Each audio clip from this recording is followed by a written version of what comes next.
Okay, so before we go back to Matnos Aniyim, which we're not sure we're going to go back to quite yet, believe that we will finish it. I wanted to do something on the parashah, which is we're doing Tazria Mitzora right now. So you've got Tzaras, and there's this, I call it the hidden Rambam at the end of Hilchos Tumas Tzaraas, but it's only hidden because no one learns Sefer Taharah.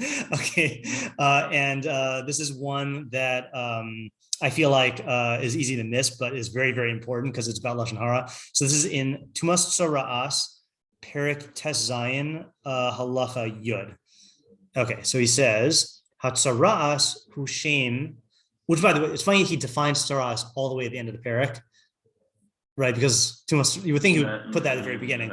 Yeah, but he says, Tzaras hu shem ha'amor b'shutfus, kolel inyanim harbe she'ein domim zelazeh. So this is important to know. It says Tzaras is a equivocal term that is used to refer to many things that are not similar to each other.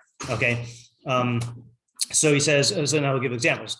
Shahari lovin or adam kari tzaras. So the whitening of a person's skin is called tzaras, which I found out, by the way, where did I read this? That, okay, this is a nasty fact. Okay. So the tzaras, you know how tzaras is like compared to like a corpse, you know? No. Oh, okay.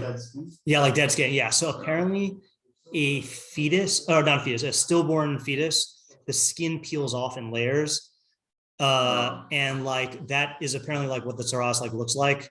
Because there's when Miriam gets tzaras, then Aaron says it compares her to like a half dissolved like stillborn, you know. And so like apparently that's a real fact about like stillborns, I guess, depending on what stage they're at. Yeah. So anyway, so that's, but it's white. Okay, so that's the for a person's skin.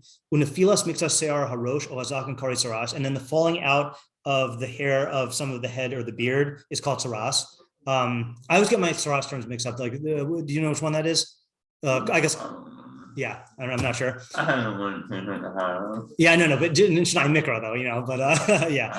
Okay, v'shinui ein habagadim o habatim kari tzaras, the changing of the appearance of the garments or of the house walls is called tzaras.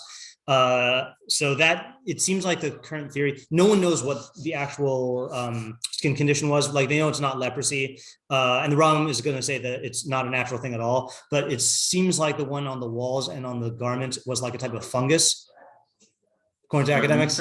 Yeah. Say again. He'll say, oh, sorry.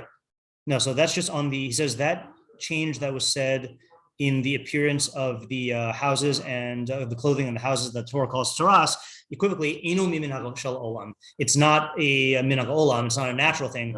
Ela os upelahaya b'Yisrael. It was a miracle, a sign and a wonder in Israel, kedei lahasir mi lashon hara, to warn them about lashon hara. So I didn't notice this, even though I've read this a billion times. Does that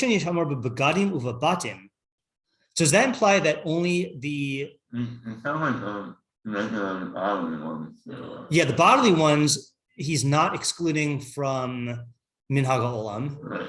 And he's also, it's unclear what the relationship between bodily tzaras and lashon hara is. He'll say that in a little while, but yeah, I also wanted to read the source which Makbili says, which I've never read also because I don't do פירוש המשניות in Nega'im.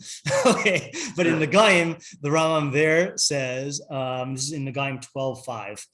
He says, Hatzaras hanizkeres b'Torah amro shehu onesh b'avur lashon hara. So that sounds like a universal thing. The tzaras stated in the Torah is they Chazal say that it's a punishment for lashon hara, which, by the way, I don't know who's aware of this and who's not, but like, you know, the Torah itself never says why you get tzaras, right? It's Chazal's interpretation of why. So like, that's why he has to say that they said, ki yipare min ha'anashim, that this person who gets tzaras will separate from other people, v'yarchiku oso mehezek lashono, and will distance them from the damage of his tongue, of his speech.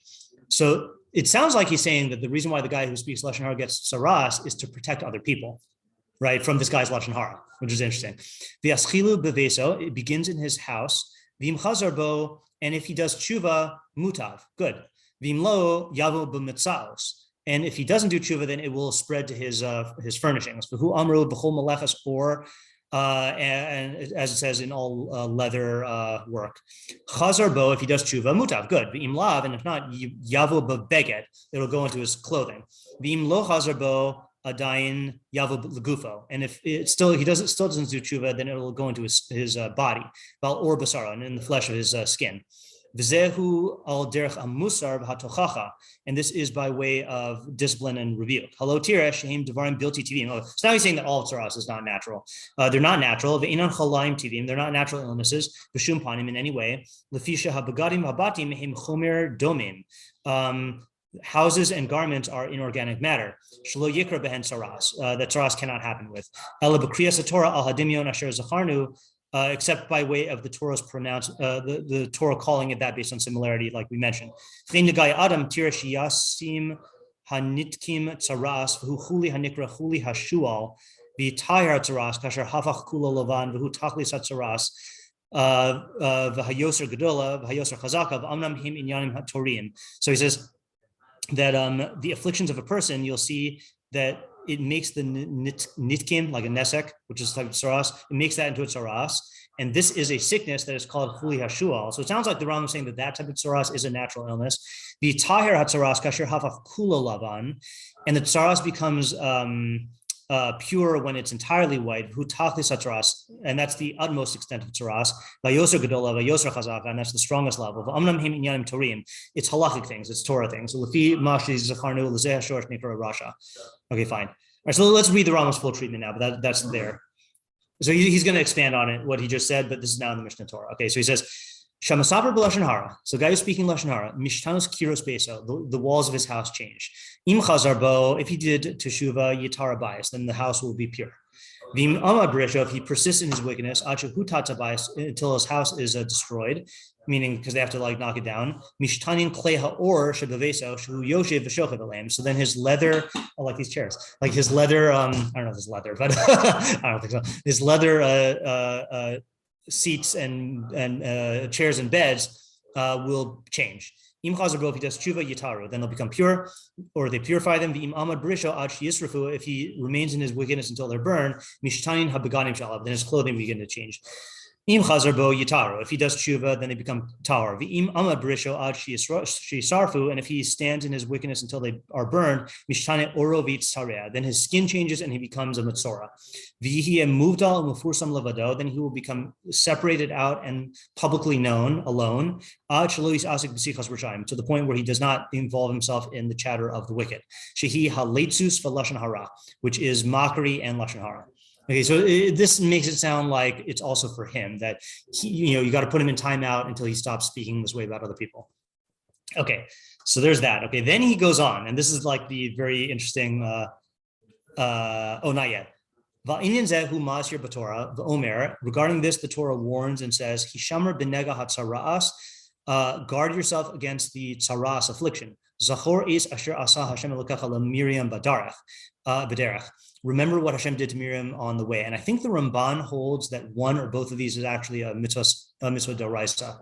I forgot if he says it's remembering what happened to Miriam or not getting tzaras. He might hold that that's the source of Lashon Hara. I think there's machlokes between the Rambam and the Ramban. Rambam holds that Lashon Hara is included in Lo Seil Rachel B'Amnacha. I think the Ramban holds that there's a separate Lo Saseh. We could look at that if we're interested. Harihu Omer. So now he's going to spell out what exactly we're supposed to remember. So contemplate what happened to Miriam Hanaviyah, Shadibra be'achiha, who spoke about her brother. Shehi gedola mimenu b'shanim. She was older than he was. V'gidla oso al birkaha, and she raised him on her lap. V'sikna ba'atzma lahatzila min hayam, and she endangered herself to save him from the sea. Presumably that's from the Nile, because I don't think she saved him from the sea. V'hi lo dibra bignusa, and she didn't speak degradingly about him. Elatas, she made a mistake. She hishvas oso l'shar neviim, she equated him with other neviim. V'hu lo haya, right? Because she said basically, why should Moshe be different? Hashem speaks to us also. So she was assuming that the difference between Moshe and them was not a qualitative difference. V'hu lo haya makpid al kol elu hadrayim. Moshe didn't even care about these statements. Shenemar, as it says, v'ha'ish Moshe ana ma'od. It says Moshe was very humble. V'af pichin miyad ne'ensha b'tzaras. But nevertheless, she was immediately punished with tzaras. And then he makes the kal v'chomer. Kal v'chomer libnei adam harashayim atipshim. All the more so with evil men who are foolish. Shemarbim ladaber gedolos v'niflaos. They increasingly speak haughty and astonishing things. Lefikach roi lemi shiratz lechavin orachav. Therefore, it's proper for a person who wants to straighten out his paths, lehisrachik miyashivasam umiladabir imahim, to distance himself from sitting with them and from speaking with them, kadesh lo yitafes adam bereshes rishayim b'siklusam, so that he does not become snared in the trap of the rishayim and their foolishness. Teaser for Wednesday. We're going back to Tehillim and we're doing the parashah about Lashon Hara. So that's what I'd like to do there. Okay. Then he says this thing, and this is the thing I am really interested in. V'zehu derech yeshivas haleitim harshaim. This is the path, and here I think path. By path here he means the trajectory. Okay, of the scoffers who are evil. Batchila marbim b'divrei havai. Initially, they speak excessively of divrei havai. Now, havai literally means exaggeration or blowing things out of proportion. Makbili says havai here means devarim patailing, things that are not important, but havai means like hyperbole. Okay, so I don't know exactly what he says, what he means by that. In Koheles, like it says in Koheles 5:2, the kol ksil berov devarim. The voice of a fool is in an abundance of words. Okay.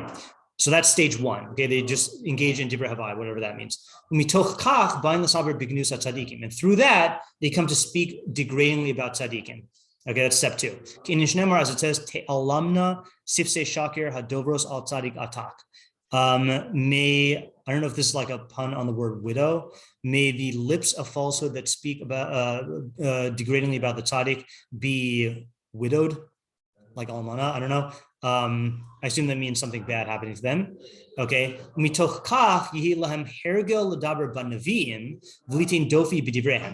because of their degrading talk about the tzaddikim, they become accustomed to speak about the neviim, and they cast aspersions. They attribute blemishes to their words. Okay. Now I assume this does not mean like living neviim, because otherwise it's going to not be relevant in an era where there's no Nevi'im. I assume he means like Divrei Nevuah also, but like about the Nevi'im themselves.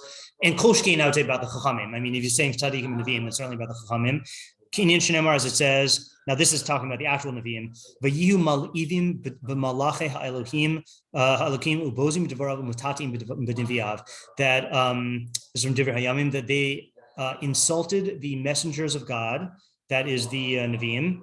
Okay, ubozim devarav, and they scorned their words, umitatim b'neviav, and they blemished their prophecies or the prophets. Mitoch kach, step 4, final stage.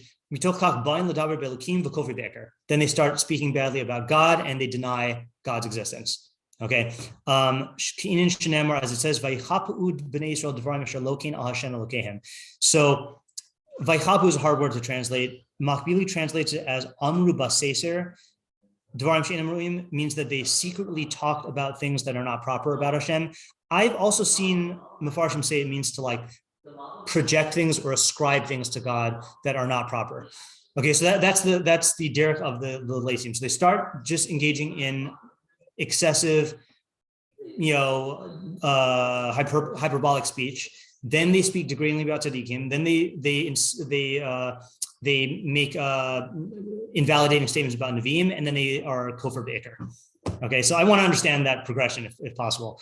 V'harehu omer behem, we'll finish it up. Shatu v'shamayim pihim u'lashon tihalach ba'aretz. That's actually not the parak we're doing. I didn't realize there was another one. Their mouths are cast into the heavens, and their tongue walks on the earth. I don't know if that's like the equivalent of like get your head out of the gutter, like get your tongue off of the earth, like if it means like base speech. Migar lahem lasim b'shamayim pihem. What caused them to like place their tongues in the heaven, meaning to like speak about God? Answer: Lashonam shalachat tefilah ba'aretz, their tongue that walked first on the earth. Zohi sichas harashayim shegoremes lahem yeshivas kranos v'yeshivas knesias shel amei haaretz yeshivas bate mishtaos im shosei shechar. This is the conversation of the Rashayim, which causes them to sit on corners. That's meaning like to be idle, to like be like a bum, and to sit in gatherings of amei haaretz, and to sit in bars with people who drink alcohol.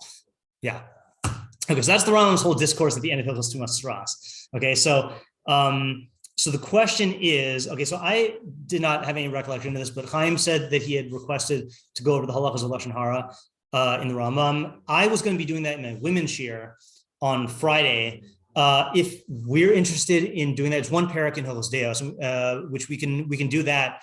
It would take probably about 2 weeks to do. I mean, like the remaining of this week and then next week, and then go back to Matnos Aniyim, or we can go back to Matnos Aniyim now. Any preferences? Okay. I'm down for Lashon Hara. Okay. All right. So let's do that then. Yeah. Okay, fine. So so let's plan on doing that, and we'll see where it takes us. It's always good to go over those halachas again. Yeah. Okay. So I would like to think about this for tomorrow. I don't want to dwell on it tomorrow, but if you get any other insight, like I especially want to understand the progression here of like it sounds like a slippery slope type argument, but I'd like to understand the sense in it. Okay, let's stop for today. Shkoyach. Yeah.